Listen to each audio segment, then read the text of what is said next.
You're about to listen to a rebroadcast of my recent appearance on the Breaking Normal podcast. It's a show that explores the boundaries of mystery, memetics, and language. The host, Daniel Eisenman, who's been a featured guest on my own podcast before, approaches the show and the world with a unique perspective, and as a result, creates some deeply profound conversations, including the one you're about to hear.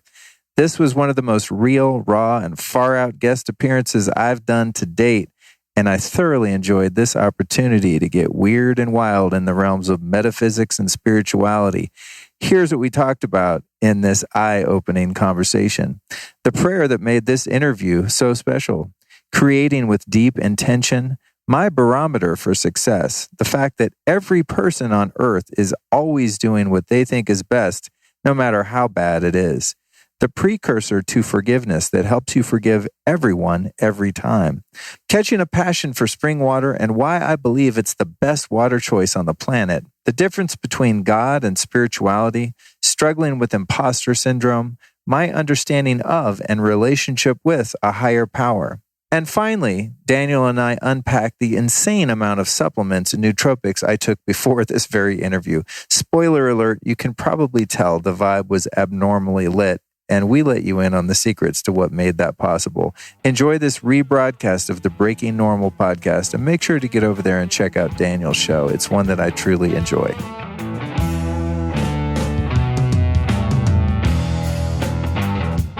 There's a wide spectrum of things that people ask me about, and, you know, it's like I worked in the sex industry, I sold drugs, I've done all kinds of weird fucking things before I became a spiritual seeker and finder, and so I'm used to talking about things that other people might find a little too personal or vulnerable. That's the name of the game of this podcast. Yeah, cool. All right. So in that case, I'll officially begin by praying for the best synergy possible between us so that we can explore something out loud that's very meaningful and fulfilling to not only us, but infinite amount of other people. That's great. In the name of the Creator. Amen. Amen. That's great. You know, I did a interview with Sharon Salzberg on my podcast, The Lifestylist, once, and that was the only time that I actually asked a guest to say a prayer for us, or she kind of prayer led us in a little meditation, and it was such a great setup. So I appreciate you doing that. I'm going to have to remember to do that more often. That's cool.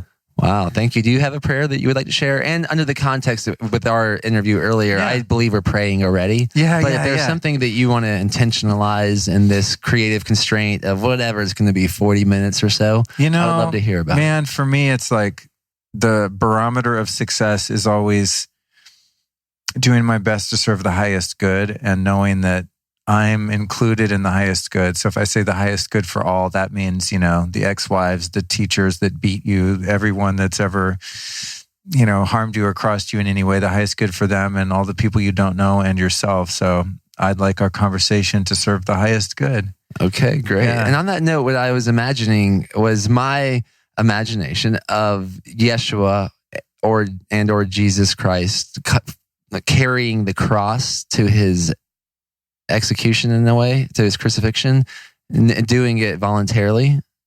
And wow. I imagine that when you were saying to have this type of love for people, your enemies, your ex-wives, whatever, the people. Forgive them for they know not what they do. Yeah, it's a great way to live, you know, because every person at any given time is doing what they think is right and what they think is best. Even the most depraved human beings, the child molesters, the abusers, the murderers, the serial killers, they all think that that act at that given moment is the best thing that they can possibly do. A human being cannot do something they don't think is a good idea, because otherwise they wouldn't be doing it, you know? It's just that I think some humans are misguided, some have experienced trauma, and some are overtaken by dark forces and energies of evil, frankly. And even in those moments, they're doing the best that they can, and not that they should be condoned, but it's not even that you need to forgive them, because forgiving them would indicate that they've done something wrong and that they're guilty. Okay, so check this out. Precursor to forgiveness is just understanding that we're all innocent at a fundamental level. And anyone that breaks the moral code and breaks laws and harms others should be sequestered away from other people so that they can't harm those people. That's my perspective on that. Yeah. By the way, we're here with what I would reference as Luke Storey. Is that the name of your podcast? Is that the name? No, the name of my podcast is the Life Stylist Podcast, but my given name is Luke Storey, and I tell stories. So who knew? Well, that's a big topic too. Is how much do you think that your storytelling abilities came from like that symbol placed on your experience from the beginning, like the chicken or egg type of thing? Do you know what I'm getting at? Yeah. I don't know, but I have had the awareness that when I was a kid, and I really hated school. I mean, a lot of kids hate school, but school was literally like prison to me. I mean, I hated school from day one. And how I dealt with school was being the class clown and just entertaining myself and the other kids and kind of being the center of attention. And then I became much more insecure and introverted later on as I just developed, various neuroses and addictions and things like that. And so it's been really fun to actually have my more true, innate personality emerge over the last few years that I've been producing content and doing the things I'm doing and telling stories like I am, because I get to be that goofy kid again that I was kind of born to be. And part of that is just in my nature to tell stories and also tell the stories of other people. When I interviewed you today briefly, I mean, I want to know your story. I'm interested in the story of each and every entity that I encounter. So a purveyor of stories and a creator of stories. I don't know which came first, the chicken or the egg, but I like to be in front of people and highlighting other people. And I'm learning how to not shy away from it and be insecure about it, I guess is what I'm saying, to embrace that part of myself and not hide anymore, I can so resonate with that. This is pretty much in the ethos of Breaking Normal, because the cover of the book is a guy that's in a self-imposed prison with the key to his freedom at the tip of his nose.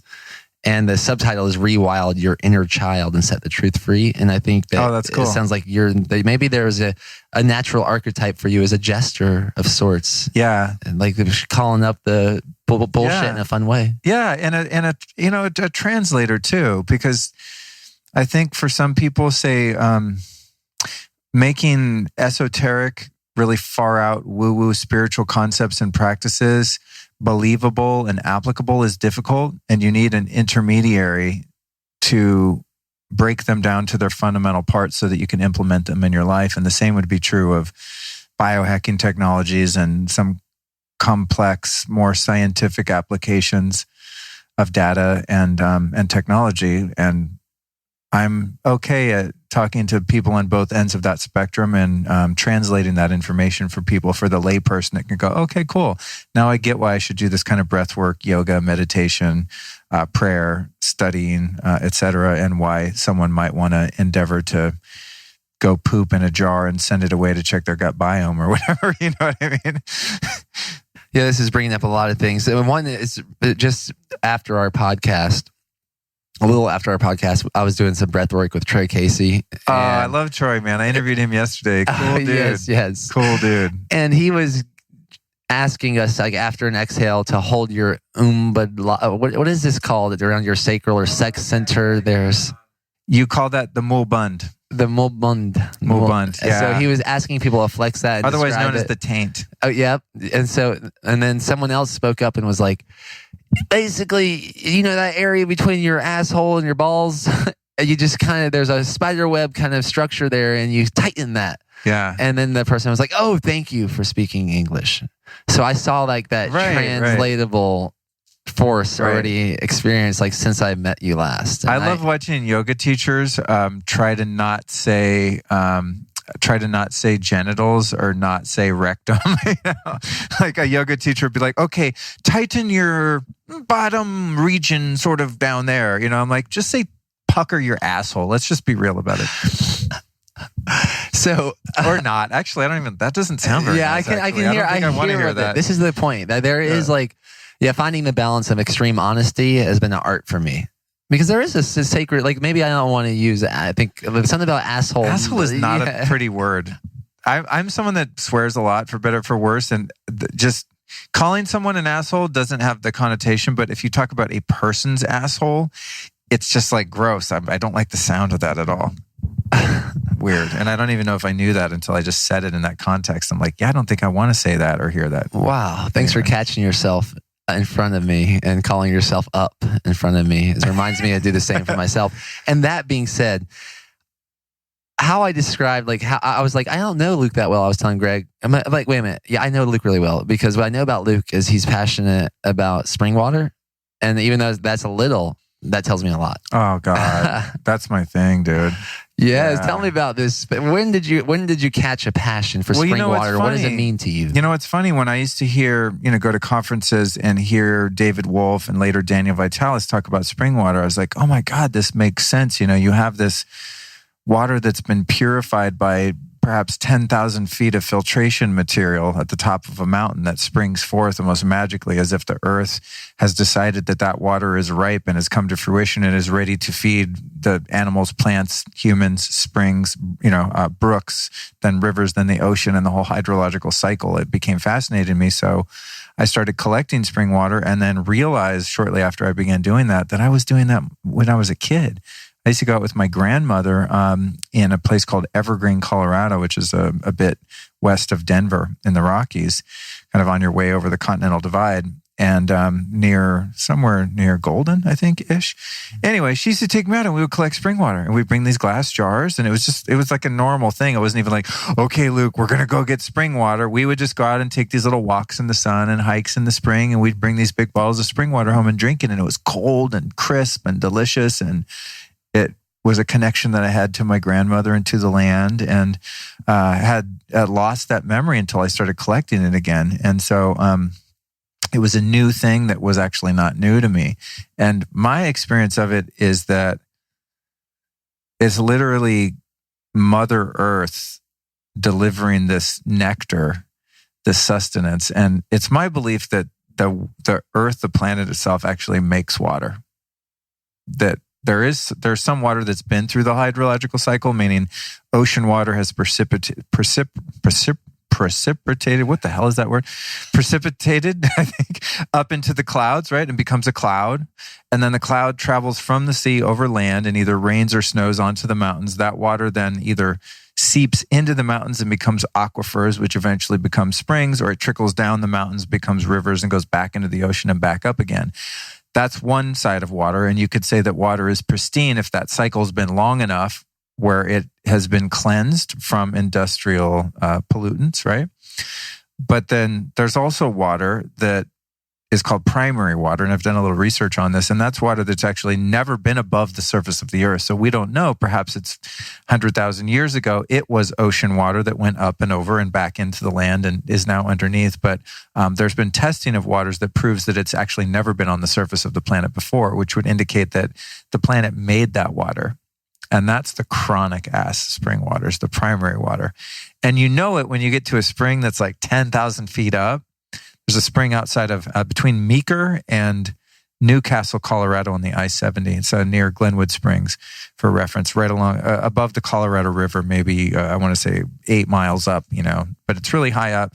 And man, you drink that water and it's just like, bing, you're just alive. You drink a huge glass of that. It's freezing, low minerals, mid alkaline level. And it's just like you're drinking pure energy. And you don't get that from any filtered water, bottled water, any water that's old. And even I was such a geek at one point, dude. I made these light-proof covers for my 5-gallon spring water carboys, and I would keep it in my basement like fine wine. And I'd actually protect the water from the photonic energy present from coming through the windows and the interior lighting in the house, and I would protect it and keep it dark and cold to preserve that energetic imprint of the water. And then eventually I got lazy, and now I just keep it in my kitchen. But for a while there, I was doing that. And an interesting thing happened. One time I went up to get water in LA at a secret spring that will remain unnamed because everyone started going there, and then the Forest Service put the kibosh on it, so I don't name it anymore. But I got spring water, I brought it home, and I put it in the basement. And one night in the middle of the night, I'm sleeping, and I wake up to a kaboom. So what the hell? I go reach for my gun, my underwear, trying to get up. I run in the other room, and my whole downstairs is flooded. And I was, what the hell? And I opened up the closet door, or the basement door where I kept this water by the kind of water heater and stuff and the electrical panel. And one of them had exploded because I put a rubber cap on it, and I'd filled the water so full that pressure had built up from coming from high altitude to low altitude. And I was like, whatever that water is, I want the water that explodes. You know what I'm saying? You get some Arrowhead water delivered in a plastic bottle. You put that shit in your garage. It's never exploding. And I have no idea scientifically why that happened, but it was impressive enough for me that I thought, wow, I'm onto something here. Yeah, by the way, thank you for the notes about the springs in Colorado, because our next tribe design is in Colorado on June 6th. Where? June, we haven't decided the location okay, yet. cool. But I'm like, you're giving me good cues to what I'm looking for. You know, where's the beauty? I mean, I'm biased because I, this is where my dad's from and where I lived a lot, but it's the Roaring Fork Valley. You know, the whole area between Aspen and Glenwood Springs is just beautiful. And there's hot springs you can go to in that area. There's cold springs you can drink. There's rivers to jump in. There's really cold. It's very abundant in water because there's so much snowfall there, hence Aspen ski area. Another great thing about it is you can fly directly into Aspen from most major cities, which is great. You don't have to do connecting flights, whereas some of the other more remote, beautiful places in Colorado, you've got to do connecting flights through Denver, and it becomes a bit laborious and expensive and taxing. So I like going into Aspen and then just exploring that whole valley. It's pretty cool. Wow. Thank you. This is golden advice. So we both interviewed Naveen Jain today, is that correct? Yeah, okay. Yeah. Isn't he amazing? Yeah. Oh my God, dude. I was like, I only had about 50 minutes with him, and it was like, this is not near enough. I need 50 hours. This guy's brilliant. He is indeed. And what I remember, one of the things, one of my memories of the experience was when I asked him about what happens beyond the human suit. That really, a human is more memories and experience than the body itself. Was the sort of the answer I remember.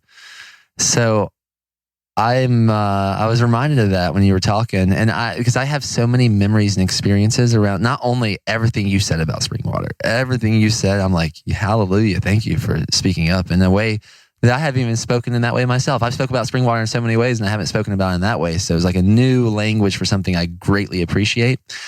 And I want to say, I'm curious about your memories or experiences around hunting or going for spring water or learning where the spring is. To me, that is why I think I know you. You know, I think it's something that is past life regressive, meaning when you're out looking for a spring, it's something you've done before. You know what I'm saying? I mean, it's just, there's something so native about it. It's what human beings have been doing since we arrived on the planet, whenever and however that happened. The first thing we do when we arrive somewhere is we look for water. And that's really the first thing I do when I go anywhere. Like, I'm looking for rivers. I'm looking for, not to drink it, but just, I want to know where the bodies of water are. And when I go somewhere where there's very little water, I feel a bit, I don't know, insecure might be overstated, but I don't feel as connected. I recently took a trip in the winter, I think it was January, to Santa Fe, first time.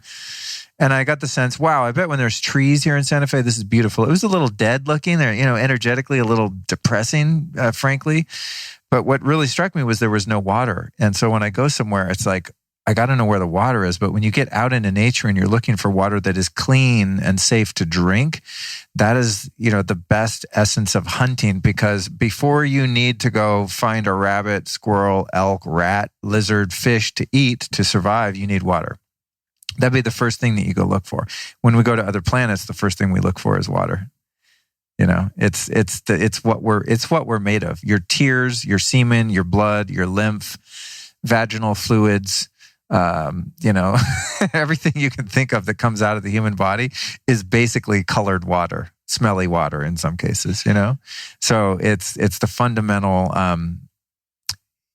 primary substance of life. And so to go out and find that and know that that's like your first job. And once you've secured the water, now you can go out and forage and hunt and do the things you need to do. So I think it's just this primordial need, urge, craving. And when you find water that's safe and pure and cold, it's the ultimate reward. Thank you. Now, for people that haven't done that, haven't experienced it, I think that what a great story about the empowerment of collecting water. For the people that haven't done it, how do you encourage people to do it? Is there a good? Yeah, it's funny, dude. I actually made a PDF, and not to like plug my stuff. I mean, it's free, but I made a PDF on like the best drinking water, the best bottled water. If you're going to use a filter, the best filtered water. I did a deep dive PDF because I did a trifecta podcast series called Water Wars with Daniel Vitalis, Seth Pruzansky from Tourmaline Springs, and my friend Mukunde Singh, who has a company called Live Spring Water, which is on the West Coast.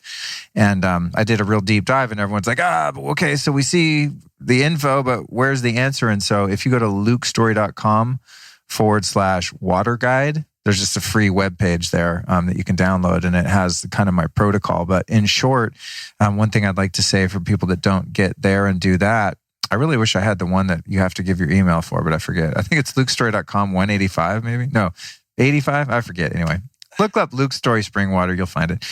I'm like such a bastard. I don't want to give away information without getting someone's email address so I can later send them my podcast and things like that. God, the confines of being a marketer and a content producer at the same time. But what I'd recommend for people is that you don't just go drink any random water. You have to understand the difference between a spring, a brook, a stream, a river, a lake, just groundwater, still water, just laying somewhere. That is not water you want to drink. So by the true definition of a spring, it's water that's not been pumped by man, that it's just sprung forth on the surface of the ground, but you've got to get it at the source in order for it to be safe. If water's run 5 to 10 feet down a hill from a spring, it's likely that there's pathogens in it because some animal has come to drink that water and taken a dump in it while they're at it. And so true spring water is, I find most of the time safe, unless there's like, if it's a lower altitude spring, there might be contamination from above if there's been any kind of industrial contaminants present in the water, like tractors working on, like a housing tract up the hill from your spring, that water could be contaminated. But if you go to high altitude and you get it right from the source of the spring, that's the best way to do it. And I think the easiest way to find it is go to findaspring.com. It's a little, outdated at times, but if you search in the zip code or the city or state you're in, you can find springs readily there. And another thing you can do is when you travel, just go into the local, not the Whole Foods, but find the little mom and pop health food store and go in there and ask people that look like hippies, dude, are there any springs around here? Cold springs. You got to differentiate between hot springs. And generally you don't want to drink hot spring water because it's sitting in high mineral usually. So it's not great drinking water, but say, are there any drinking springs around here? And in almost every little mountain town, if you find the health food store, there'll be some hippies in there that know, and they'll give you some coordinates and you'll go out and you'll get lost as hell trying to find it. And then eventually you'll find it. That happened to me in Pagosa Springs, Colorado. I went to the health food store. I was like, yo, girl working behind the juice bar. I was like, is there any springs in here? Yeah. Go 5 miles out on Highway 76, take a right at the third dirt road, past 45 pine trees, look on your left, you'll see a bird's nest. It was just like, God, okay. I wrote down the directions, went out. My dad and I, because my dad's my spring water hunting buddy, old time Colorado hunter and fisher type. And we went and walked around for about 3 hours. We couldn't find the spring. And then on our way out, we're like, it's right there. We found it and we filled up and it was beautiful. On your way out, this is such a classic experience, like an archetype of an experience in my life up to this point, is like going for something so hard. The new and noteworthy is a perfect example. I was like going for this new and noteworthy. From what I understood, I was like, I did everything I understood. Yeah. And Greg was the one that researched it and gave me a formula, and I just did it. I need Greg on my team. And then I didn't. We didn't think we made it, and I let it go. But then I found out, someone tagged me in a photo, and I was like, we did it. And then this is the same thing with when I saw Davina get birthed. Deanna, she's all in on this birthing, all from the beginning, like at home, in peace. But when it really peaked, she was fully surrendered. She didn't know what was going on anymore. She gave up. She actually gave up when Davina's head came out. And I was like, there's something about this archetypal experience of going so all in on fulfilling a path or hitting a peak or going for it or sending it, however someone thinks about that, and then surrendering after when you do it, regardless of the results. And that's bringing that for me. Does that bring that for you? Yeah, absolutely. I mean, that's a good metaphor for a lot of accomplishments, is that it's in the yin of receiving. The yang is the hunt and the yin is the receiving. And sometimes you've exhausted the yang and, or yang, as people correctly say it. I still say yang, up the yin yang. You've exhausted the yang energies, the male energy, the seeking, the hunting, the overtaking. And then you finally surrender and let go, and you look around, you're like, oh, it's right there. And then the yin happens, It's sort of like, it's the same way with seeking God and a spiritual practice, for me too. It's like, remember one time someone said to me, a wise sage once said, I said, man, I'm praying, like, I don't feel God. Like, what the fuck? I'm frustrated. I'm still suffering with negative emotions and a negative life experience. And I feel like I'm surrendering, and they're saying, dude, fighting is not surrendering. If you're still struggling and fighting, you haven't surrendered. And they said, Luke, if are you really seeking God? I said, yeah, man, I want this God thing. I want to be spiritual. I sense that that's the answer to my woes. And they said, well, Luke, I'll tell you what, man, you got to ask yourself this question. If you can't find God, guess who moved? And that's because I'm so, fervently seeking God that I'm actually missing the fact that there is nothing but God. It's like God didn't go away. It's not that I have to go out and seek God in India or find God, that it's in this, cave in the Himalayas. God is, as you said earlier so aptly and correctly on my podcast, that there's nothing here that isn't God. The spiritual practice is here. The yoga is life. I don't have to go to a yoga studio to experience yoga. This is yoga, and I don't have to sit and do my Vedic meditation twice a day, although I do and will. So I love it, but it's... the meditation is right now. And so there is a balance there with that, seeking and putting in the effort. And then there is a time to allow and have the universe respond to your yin energy of just going, okay, it's here the whole time. If you would just surrender and stop fighting the experience and stop exerting so much effort in something that really only requires you to let go, to receive. Wow. Yeah, man. Thank you. And I was going to say that I didn't say that about God. I said that about spirituality. Yeah. About your spiritual practice. And there is a difference in a way. Yeah. I'm so fascinated by the details of the difference between God and spirituality. What do you mean by that? That's interesting. Like the containers that we put on words and what that can become the same thing that you were named Storey. Sure. And how you are a master storyteller.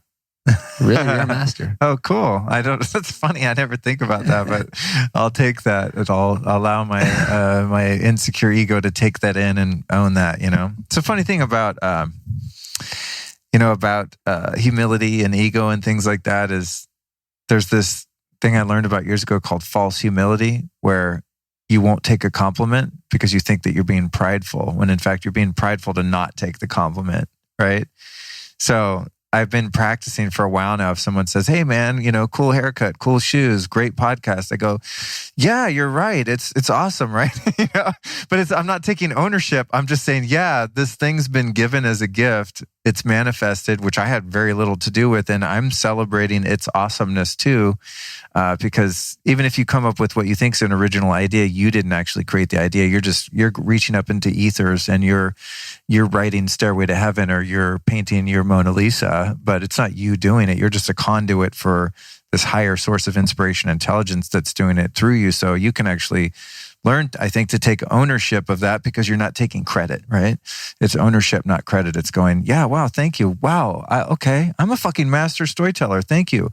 But I'm not doing it. It's being done through me. And then that's the way you can subjugate the head swelling and the pridefulness that comes before the fall. But it's not humble to say, oh, no, I'm not. I'm okay. You're much better than I. No, little me. Oh, no, I can't take the compliment, which is bullshit. It's like, no, I just won't take credit for it. But thank you.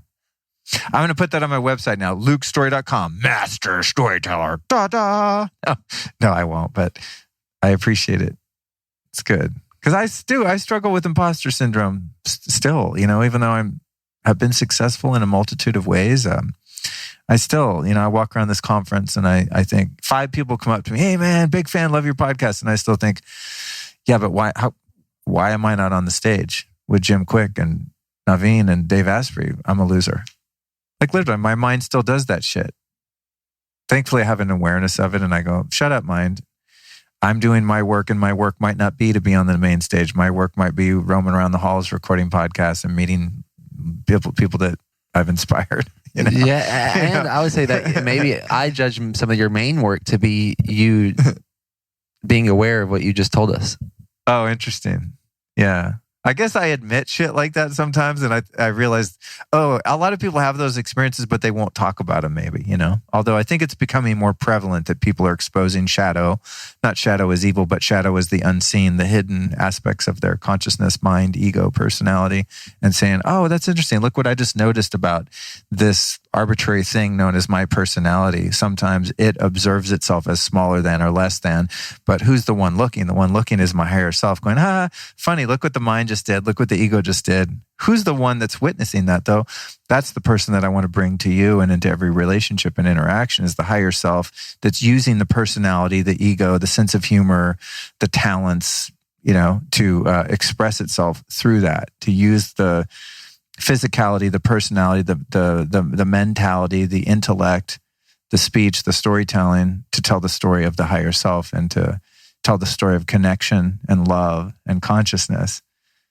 But you got to go through the darkness and the pain to be able to appreciate and to seek that higher perspective for something other than just to look like a spiritual person that walks around in beads and knows how to do every yoga pose.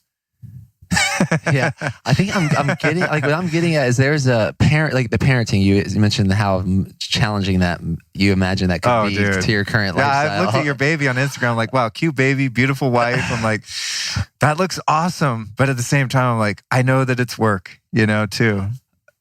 And why is that? Like, think about that. That is what evolves life. And there's this pretend love-hate relationships with parents and children. But it's an archetype that keeps playing out. And I think it's very metaphorical to the archetype of the higher self versus the ego. And what I'm wanting to know is, how can I appreciate this reality that I've chosen where competition can be cooperation? Does that land on you? Like, maybe I'm supposed to have both entities on each shoulder in a way. Yeah. Maybe that's the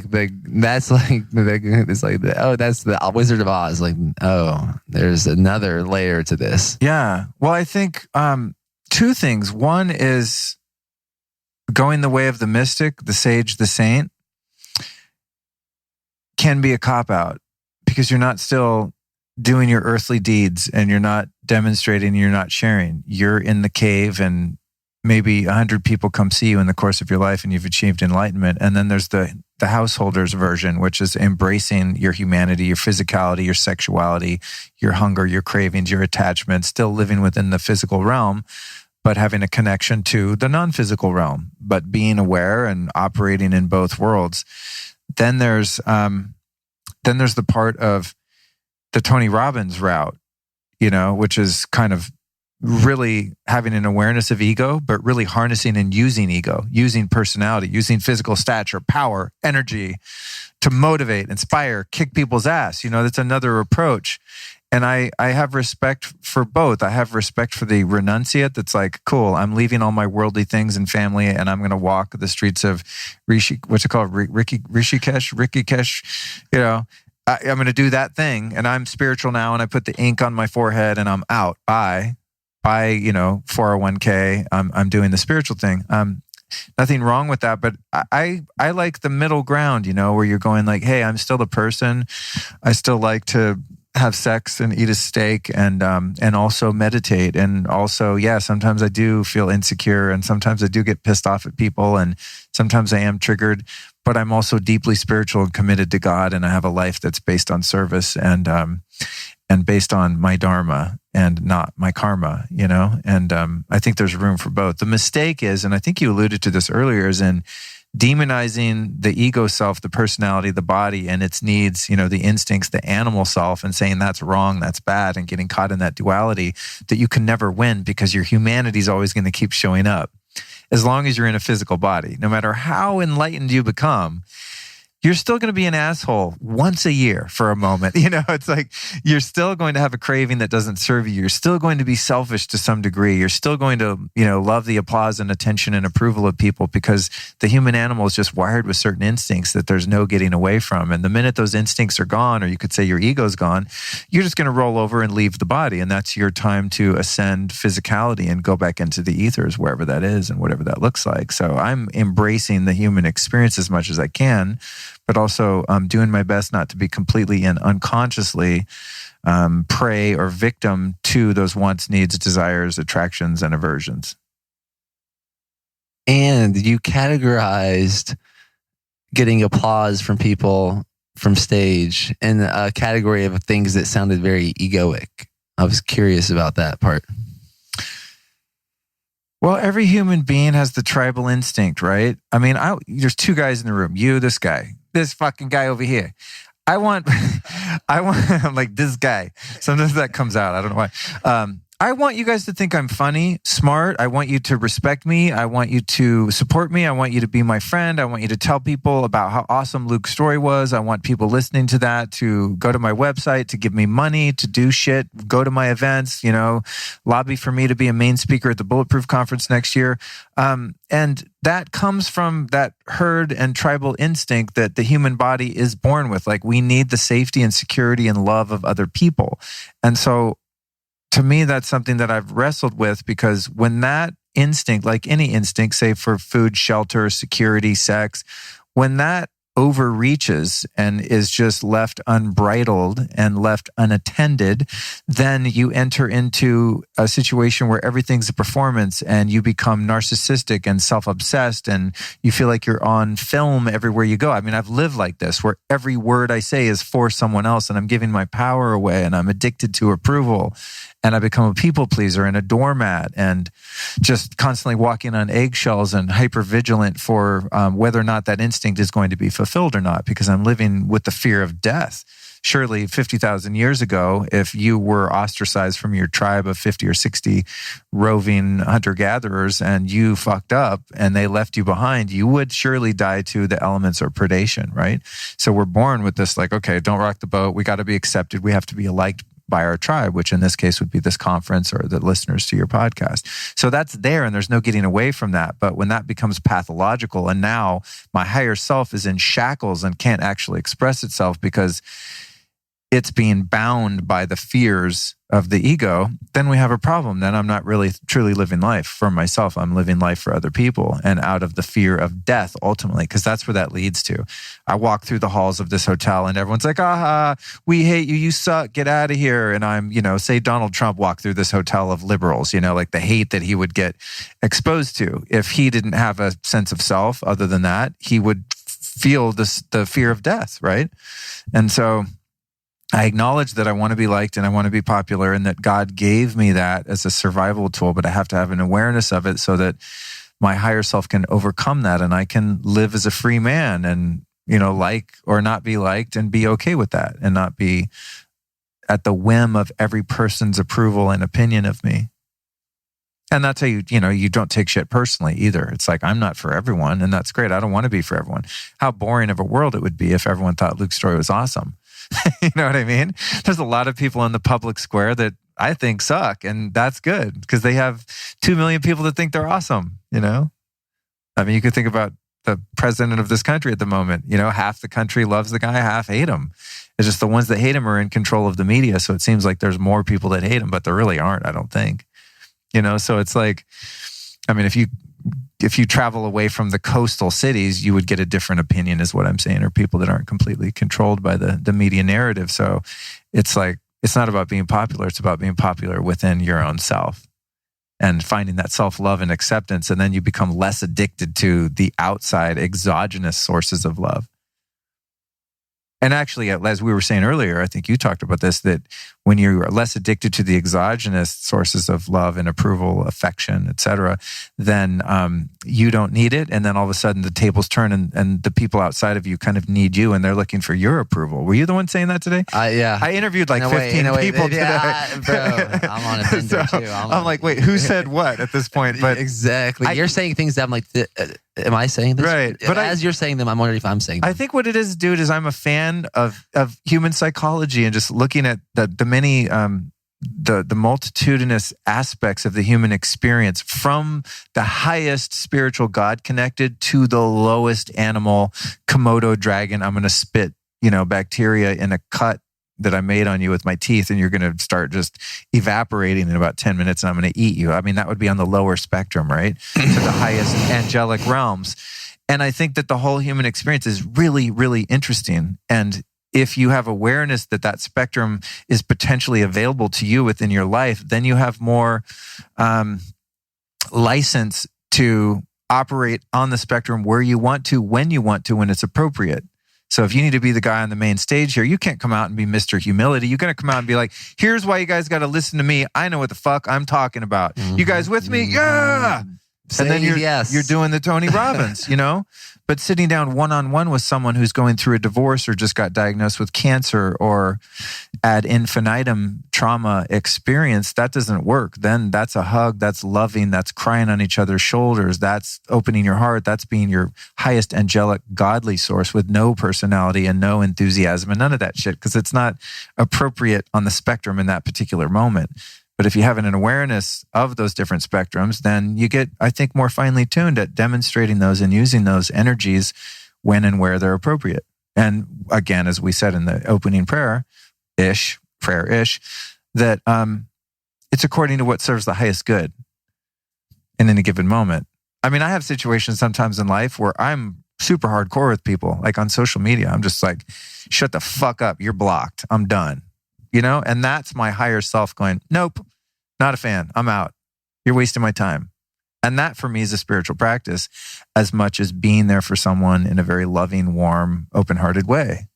It depends on the scenario. It's case by case, and it's contextualized by intention and by timing and by the nuance of the present moment.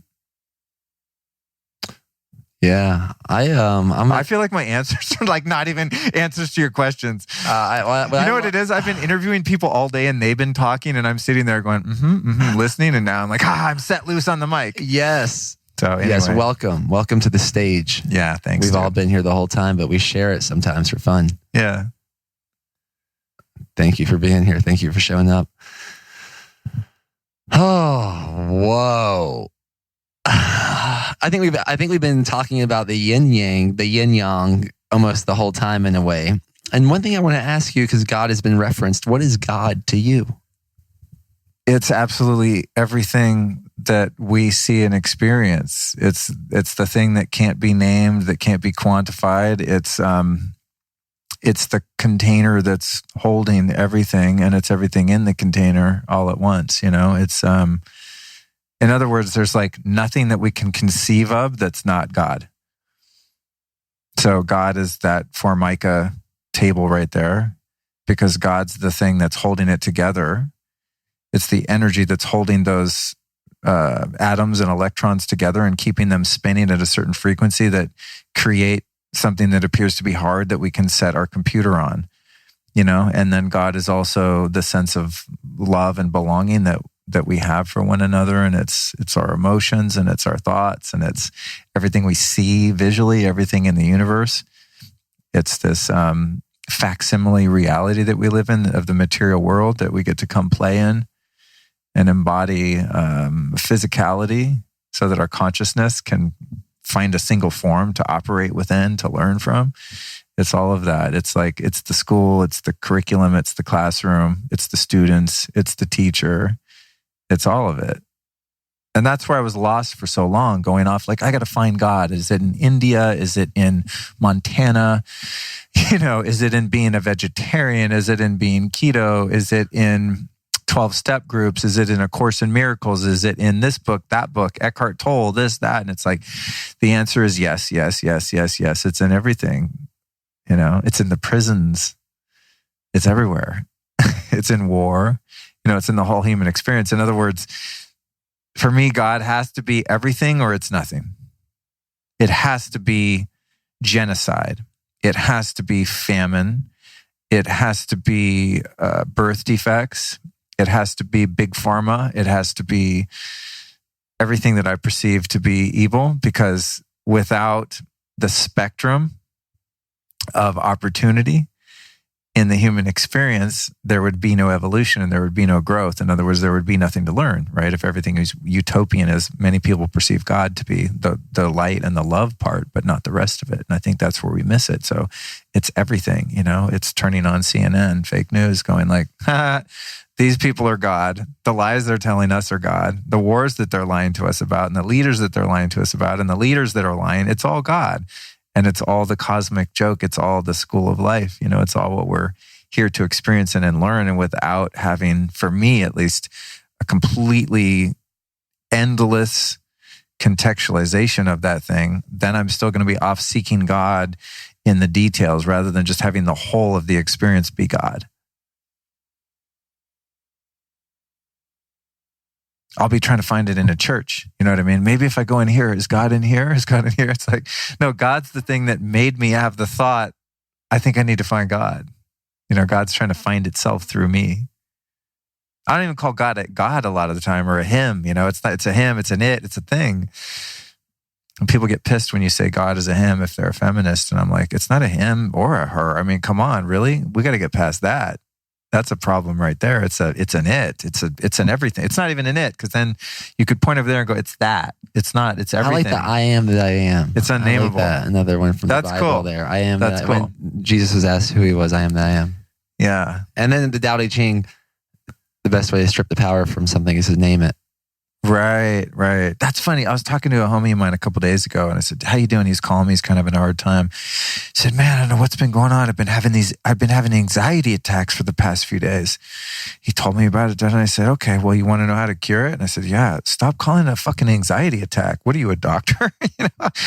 Tell me what it feels like." And he described it, and I said, "Okay, so you're giving it power by naming it an anxiety attack. What you're describing to me is probably the net effect of having some past traumas that are living inside your hippocampus and amygdala. And when you have similar experiences to those parts of your brain then signal to release something called cortisol and adrenaline, and that floods your body and it causes a tension in your body. And then you go, I've heard about this. This is called an anxiety attack. When really all that's happening is some chemicals are floating around in your body for a few minutes. And because you're fighting it and labeling it and giving it energy, it's becoming this behemoth that you can't overcome. When in fact, if you can just go, wow, I have a really strange sensation in my body right now. Let me just really explore this and go deeply into it. Probably 10 minutes later, you don't have anxiety anymore. But it's the anxiety about the anxiety, right?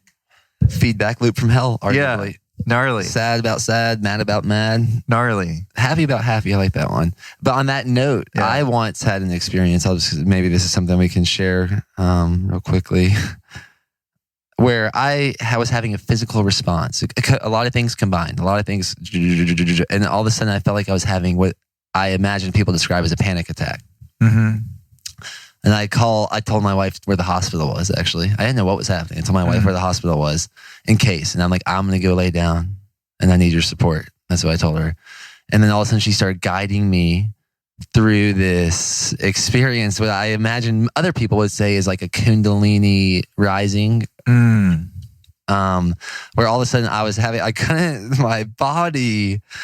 shaking so much on my back that I had to lay on my stomach. Wow. And a lot of energy mostly unlocked from my hips. And I was visualizing shattered like cathedral windows in a way. And then Deanna was guiding me. What does it want? What is it saying? What's happening? What does it want you to do? What does it want you to see? And it was like Jesus and a snake were like the two things. And I finally got Deanna's guidance. I answered something like that they want to be they're in harmony. They are in harmony. That they are in harmony. And then my body shut down. And I was like done. And I was so calm. And for about a week before that, I had this thing that I thought I was so vertigo-ish. I was so vertigo-ish for about a week leading up to this. I was thinking about going to get like a CAT scan or something. And I was like researching, like, do I want to do this? Like, what the?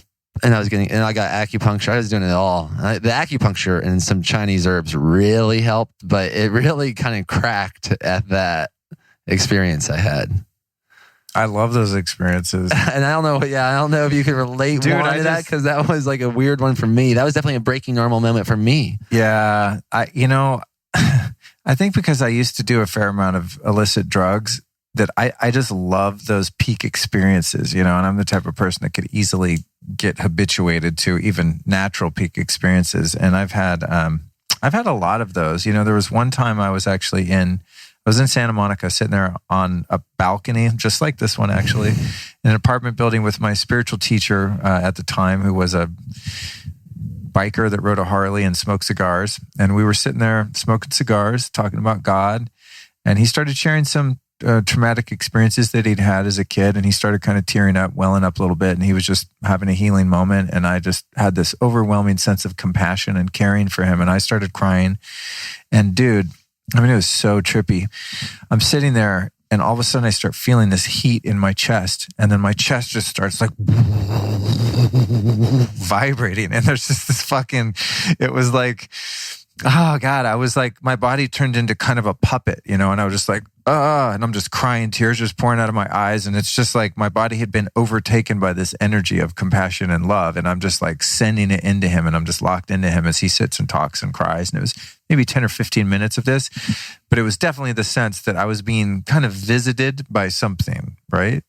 It could be God, angels, guides, who knows, that kind of thing. But that was one of the first experiences that I had where I realized, oh, things are not as they seem. Like what we experience here in what we call quote unquote normal day-to-day life is not the whole story. And that was that experience. And then it was over. And it's interesting because I was very disappointed that it didn't keep happening. I was sort of like kind of pissed at God for a minute. Like, dude, why'd you just give me a little sliver, a little taste? I want to live in that place all the time. And I guess the answer was that the goal is not to live in that place all the time. The goal is to live here on earth and to do God's work. And every once in a while, you get a little crumb where God just kind of taps you on the shoulder and goes like, hey, psst, this isn't all there is. Watch this for a minute. And you could do ayahuasca too and get that too. I recently discovered where, the veil of this version of reality, or this limited spectrum of this field of the dimension that we live in here, the dimensions that we live in here, that this veil was sort of lifted and you're like, oh shit, there's about 450 other dimensions here that I'm in now, right? When you're in a journey like that. And that's another thing. But then you still have to come back and do your work here. You can't live in the ayahuasca grid of the ETs and the shit that I was experiencing. Although I actually wanted to stay there. And when I came out, I was like, I want more of that. I'm one of the few guys that's ever done ayahuasca and is like, I think I want to do that again. Everyone's like, whoa, that was heavy. I want to break. I'm like, I know better and I'm not going to use that plant as a party drug, but I really like those peak experiences, but I have to learn that the peak experiences aren't the goal. They're just a little taste we get, where universal intelligence or God says like, hey, there's more here than meets the eye. And I'm going to give you a little glimpse of it, but know that that's not the goal. The goal is to still be here and do your work, but to have an awareness that I'm here, that there is an energy there, there is a force there, and there is much more than we're able to perceive from our limited senses. And so we get these momentary awakenings like that, where you're like, what the hell is going on? I kind of like this, but kind of not. And then afterward, you're changed forever. In some way, if a small, indiscernible way, and sometimes in major ways, where all of a sudden you're like, wow, I'm not angry anymore and I love everyone. What happened? I don't know. It was a little gift from God, a little bit of grace where you're able to see through the veil for a moment and see the infinite potential of love. Yes. Wow. Fun shit, man. So fun being a human. It's arduous at times and it kind of sucks in one way, you know what I mean? Honestly, there's one side of it is like, God, it's a lot of work being in Earth School. But then you have an enlightening, inspiring conversation with a couple cool people. Like I'm including your friend here in our conversation, even though he's not talking, but I'm having a conversation with both of you. He's just stifled in his ability to respond because he doesn't have a microphone and he's not a co-host. Mm-hmm. But, then you have these moments and you're like, everything's perfect, man. It's all love. It's all beautiful. And then I could go out of here. Like last night, I had a great time. I go to put my card in the thing. And it's like $45. And I was like, fucking $45. Fuck you guys. And I calmed down, very quickly, thankfully. And I said, excuse me, sir, is there by chance a discount for the participants of the conference? He was like, oh yeah. Oh, your conference? Yeah, $15, And I was like, wow, I could have just blown my whole night over some perceived bullshit that was solved by just asking one simple question to Mr. Parking Lot Attendant, But generally speaking, I think in my life, the arc of happiness and satisfaction just goes up and up and up and up with periodic dips into like, wow, the human experience sucks and it's a lot of work. Because there are those moments where it's just painful and you're going, really? Earth school fucking blows. Why does it have to be so hard? But then you make it through the hard part and then you're in an even higher place with a higher perspective and a more broad understanding of how it all works and becoming less attached to it being beautiful and, light and bliss all the time. So then you can go into the dark alleys and those dips in the experience and still appreciate that as part of the journey, just as much as the love and light parts like we're having right now. That's what I think. That's my story. I'm sticking to it. Okay. And one of my favorite hikes and I have a request for you. Do you listen to audiobooks? Oh, constantly, dude. Have you listened to Breaking Normal by any chance? No. I'd love for you to listen to Breaking Normal. Is it on Audible? Yep. Oh, dude, dope. First off, I'm going to get it because I think I even have credits on Audible because I just burn through audiobooks constantly. Great. And then after we stop recording, I want you to tell me, how do you get a book deal and how do you get on Audible? Because I have like 4 books in my head right now that are starting to break out of my skull. And I'm like, I have to sit down and write. But then I'll tell you, this is part of the story. Oh, cool. This is how I did it because I didn't know how I was going to sit down and type this. Yeah. But I felt similarly. Yeah. So a guy messaged me one day, like right when I realized I admitted that's not for me to sit and type this. I got to figure out another way. Right. A guy messaged me roughly around that time saying, like, sending me how he writes, how good of a writer he is, and how he might want to partner with me for writing for things. Wow. So I invited him to a house in Montana for a month. That was weird how I mentioned Montana earlier. Yes. Like of all 50 plus, I think, what is there, 52 of them? I think it's 50, but for some reason I think it's 52. See, that's 52 cards come out in a deck, 52 archetypes. But that's, isn't that interesting though? And hold that thought, please. But isn't that interesting how in the ethers, the idea of Montana is in the room? Oh, right? yeah. Or is in consciousness. Yeah. Like, why would I have no associates with Montana at all. Really? Oh, no. I thought that was a big thing for you. Like, no. That's a normal topic for you. Oh, no. I never talk about Montana. That just is the state that popped in my mind because it's in your consciousness and your experience, so. Those are the things that happen where I'm like, really? You don't believe in God or something other than just this limited experience. So anyway, dude, you go to Montana with dude? Yeah, so I invited him to come out and we rent this place between, Bozeman and Livingston, about an hour outside of Yellowstone National Park. Oh, cool. And another girl is like reaching out for some things. And I know she's a massage therapist. I'm like, here, we'll come out to Montana for a month. You can do a massage and hang out. And so then all of a sudden we have a setup where this guy who he was studying to be a spy. So I'm like, oh, you know where I'm most inspired to talk about this? I'm going to talk about it and you're going to record it. We're going to record. And that was the idea. We're going to create a book. I'm going to speak it and he's going to write it. And I just decided to do the most amazing things I could do. And then we'd just talk when I felt inspired, and we would be there together and he was doing them with me. And one of the things we did was hike up the biggest mountain I've ever hiked up. I haven't done huge hiking, but it's outside of Bozeman, Montana. It's 7.5 miles, pretty much straight up. So it's a 15-mile round trip hike. And we did it in silence, but there's 7 waterfalls of the best water on earth. So every mile I pretty much stopped and took one of the best polar plunges of my life. And it reminds me of how you painted your picture of like reality of up, a dip. Yeah. And then maybe that dip is not negative. Maybe that is like vitalistic to the supercharge of getting in the spring water of space and stay I made it that far. Good. Let's appreciate that. Like the yin, back to the yin. Yeah. Anyways. Yeah. I was thinking about that mountain, and I know you would appreciate the story. I can tell you more details about how to do that. Some people might get offended if I told the exact location. Yeah, no, that's cool. That's cool. But so you brought dude, and so is your book like basically co-written with him, so about a year and a half later, after that trip, many other trips, many voice notes, and I'd speak. He brought it back to me. I'd speak, book back, speak, book back, and I kept speaking. I just refused to edit it. I couldn't do it, so I had to change this voice note. And I pause, change it to page 22. This, and then I saw Davina get birthed. And I realized that I was just I was maybe letting perfection get in the way of great. So I hit a creative constraint to publish the book on Amazon by this time. Wow. It's it's ready. Got to get it. I saw that Deanna give birth. I'm like, I got to give birth to this book. Wow. And I realized I have a feeling a lot of people have the story about like they have books in them. I'm like, you want to know how to do it? You do it. Find a way to commit to doing it. That's inspiring because I find the physical act of writing tedious.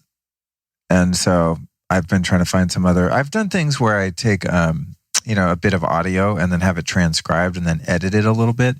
But the funny thing is that I don't really have the ability seemingly thus far to just sit down and write in the same way that I would speak. But when I speak, when I read it, I'm like, oh, it sounded much better spoken. And then when you read it, it's like, oh, this is very impressive. There's a translator out there for you, though. Really? Just like the translator I found, they found, and that's what he wanted to do. He's like a writer, an aspiring writer, right. And this is what he wanted to do. Right. So I bet there's people out there that can, just like you're a translator, they could translate that. I think there's like a happy medium between, the actual physical writing and typing and then doing spoken and having it transcribed. I think my secret sauce is going to end up being an amalgam perhaps of those methods, because I really don't know if I have it in me to just sit and like, okay, I'm working on chapter 4. It's like, but I could obviously, based on this conversation, it might be abundantly clear that I can talk. So for better or for worse, master storyteller must have books. I like to talk, so I'm like, maybe I just set up a mic and go, this is book number 1. Exactly. Blah, blah, blah. I just start talking, Master storyteller must have books. Thank you. I'm inspired now. And I sometimes when I have these experiences, I like to phraseologize in them. And the way when I was in Hawaii recently, I left the Big Island thinking, "There's no way, there's no way, there's no way, there's no way." Ooh, that's good. Here I'm leaving thinking I left just in time. And when I thought about that, it reminded me, you're probably overtime if we're keeping our craving constraint. And my bladder is getting very full, and I want to keep talking. Yeah, you downed a large beer while we're sitting. And there was one before that too. And you haven't peed. Oh, and I wanted to ask you about that too. Yeah. You mentioned exogenous substances, so we'll ask this question and then we'll start getting ready for a conclusion here. Sure. But there's so much here. What's your relationship with whether it's supplements or drugs or whatever it is? Yeah. I was curious. What would you be on today? Well, if anything, it's been a long journey and one that's had to evolve in terms of things that I want to put in my body to feel different ways. As a young person, I did a lot of drugs to the point where it became super dangerous and life-threatening. And so when I was 26, I got sober. I went to rehab. I did the whole thing and been sober ever since for all intents and purposes. That said, within the context of being, someone that consider themselves clean and sober, I guess you could say, I have done ayahuasca. I've microdosed psilocybin. I use CBD. Sometimes I even use cannabis oil to a non-psychoactive dose. So I'm all for things for myself personally in moderation, but there's a line that I don't cross where I just don't get fucked up. You know what I mean? I just don't party. Like if you offered me a beer, I'd be like, no way am I having a beer. If you're smoking weed, no way. You're doing coke, heroin. There's just a lot of things that are just first two I can offer, but not the rest. There's just certain substances that I've just made a commitment to not put in my body because there's historically been a chain reaction that becomes very destructive when I put those things in my body. Alcohol being one of them. And so, whether you label yourself an alcoholic, oh, I'm an addict, I'm a this, I'm a that. Over the years, I've had to really kind of play with that terminology and those concepts, but I have historically had some sort of weird allergic reaction to alcohol. When I put it in my body, I cannot stop and I will drink until I'm on the fucking floor and I'm kicked out of the party. I'm that guy. So I just, for, just lack of wanting to test the water, so to speak, no pun intended, I'm just like, no, I just don't drink. And I help assist other people that have abuse problems and addiction problems too. And I've done a lot of work in that area and have been, for free. I mean, it's just part of my dharma, to help other people that have struggled in that way. That said, let me think, what did I do today that was interesting? This morning I had a little bit of phenibut, which is a derivative of GABA that makes you feel pretty social and nice, but it definitely doesn't get you high, but feels good. I did a lot of paracetam. Paracetam's a great nootropic. I don't know if it's a pharmaceutical, but it's a synthetic, and it is really great for speaking. It gives you great memory recall, word recall. It helps you to be much more articulate than you would normally be. I just love that stuff for speaking. So whenever I'm podcasting, I do a lot of paracetam. definitely just sharpens my brain. And then I did a supplement called Qualia this morning. I took about Daniel and James, I did about, if you know them. Yeah, I love those guys. I did about, I'd say 8 Qualia, but I did the decaf because I also had a fatty coffee this morning. I've stopped calling it the bulletproof coffee since I had to pay to get in this conference. I'm not going to give them a plug. Oh shit, I did. Yeah, it's funny. All my friends are like, I got in for free, dude, VIP. I'm like, really? That's funny. Like, I think I've done 6 bulletproof like talks myself for free. I never got paid. And I'm like, now I can't get in your fucking event for free. That's my own story though. I digress. Arguably you might be getting more value out of it because of that. Yeah. Well, that's the thing. Yeah. I make mud. Back to the yin yang. No, I make mud pies. I'm just like, this is amazing. I have no responsibilities I'm not beholden to anyone here of having to speak or do anything like that. I'm just under the radar doing my content, having great conversations. Now I totally just let go of something that was inside my head earlier that was interesting to observe. But yeah, I like, I'd like to take my supplements and I like the biohacking devices. I use the biocharger at home. I got a clear light sauna. I've got an ice bath. I got the bulletproof vibe, the Juve red light thing. I do all these things pretty much every day. The Nano V, easy water and inhalation thing. I've got the Vital Reaction hydrogen inhaler, molecular hydrogen gas inhaler. The Biomat, I sit on that a lot for back pain. I use the PowerMedic cold laser on cuts, bruises, sprains. I use the Theragun for body work. I use the Rapid Release for body work. I have a Magnetico sleep pad, a magnetic pad under my bed. I use the Amp coil for cleansing and relaxation, and have a lot of tools, a lot of tricks that I use all the time. I just love the stuff that makes you feel good. And so I'm like, how good can I feel? And sometimes I take it too far and then I feel bad because I did too much shit in one day, which was the course, the course I took yesterday. Got a little too hardcore in the morning and felt iffy. The Hape experience. The Hape's edgy enough. That was not cool, bro. That was not cool. Hape. I was not respectful of that medicine at all, and I paid the price dearly for about an hour and a half. So yeah, today that was my jam, But I love all the things, I see over here all the supplements. I'm like, ooh, what you got, man? Yeah, this is all the bowdishes. I mean, when I was a kid, dude, I love taking drugs. I like the ritual of chopping things and snorting things and smoking things and putting things in baggies and carrying them around and all the paraphernalia and the accoutrement that comes with doing drugs. And I still kind of have that, to be honest. I just got an ounce of mushrooms the other day and I put them in the coffee grinder and I made a nice powder out of them and I measured 0.2 of a gram so I can... I like that dosage, 0.2. So I can effectively microdose and not actually trip because that's not my goal. And, I like all of the alchemy of that. And it's kind of an obsession of mine. And I've just learned to kind of accept that about myself. I'm just into this shit. And rather than what? You say accept I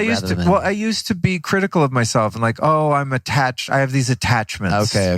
Like why can't I just, eat some grass-fed beef, have a salad, glass of spring water and live my life. And I could, but then I think, yeah, but I could be so much better. It can be so much more awesome if I take it to the next level. And so I'm kind of always pushing the envelope. And some people are critical of me too. Even just friends, loved ones are like, dude, you're a little too extreme. Why don't you calm down on all this stuff? And it's like, I literally can't really. I don't call it an obsession, an addiction. I don't really label it, but I'm kind of just full on and I just do all the things all the time. I'm just next level.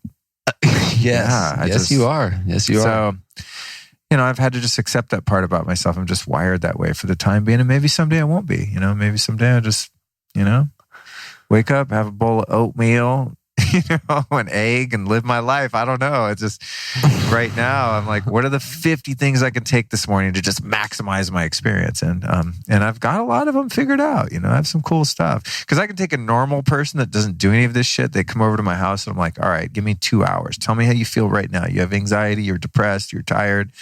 Give me your ailment and I'll fix that shit. And it's like, I'm sort of my own version of a shaman, I guess you could say, without the plant medicines in there. And I can take someone and really improve the way they feel on either end of the spectrum. And it's fun for me to do that with guinea pigs that don't do any of the stuff I do. Because I do so much, that's the downside, is like, I don't really know what's working.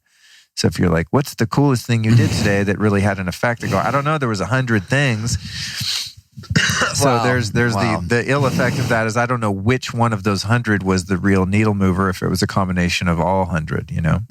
Well, I'm inspired to meet more spring hunting connoisseurs because my inkling was definitely spot on that we have so much in common. I we could go on forever, and my bladder is definitely being the creative constraint. Let's end it. Pull the plug. And I am so stoked to share this space and time with you. What's the best way for people to find out more about you? And you mentioned that you do like some 2 or 3 hour podcasts, and now I realize how, because you're an expert, like a master at this, a master at this. You so know, thank you. The rabbit holes are plentiful and they're deep. You know, that's the thing. And I think that's, you know, it's one of the freedoms we have right now with these long form media. You know, if you have a YouTube channel or like your buddy JP, you know, I mean, you can do whatever you want, really. We're not beholden to the advertisers on my podcast. Like, they don't care what I talk about. I can talk about chemtrails, President Trump, whatever. Like, the sky's the limit. You know what I'm saying? And so you can't do that on the evening news or going on Dr. Oz or going on Oprah or doing mainstream media. So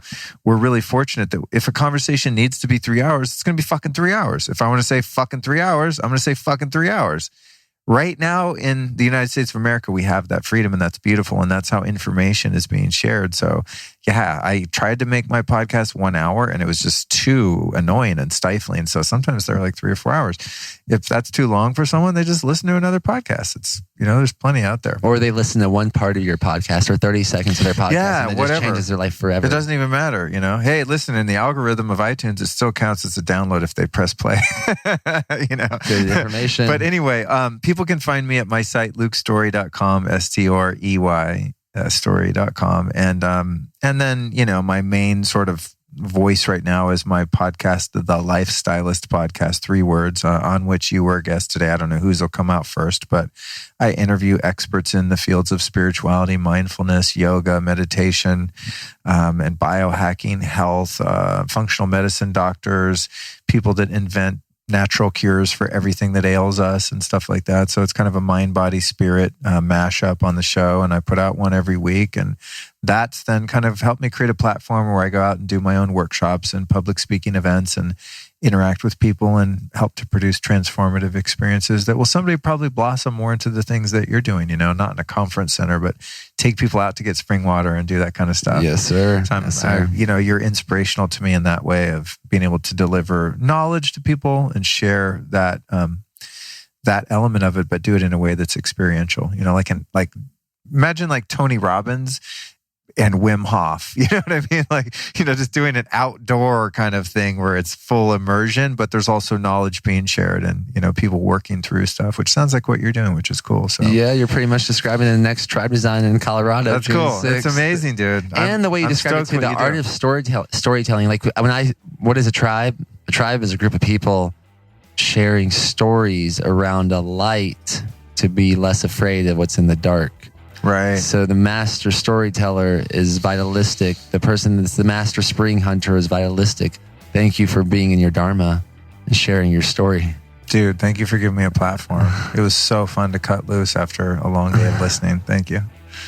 Peace in, guys. Keep breaking normal.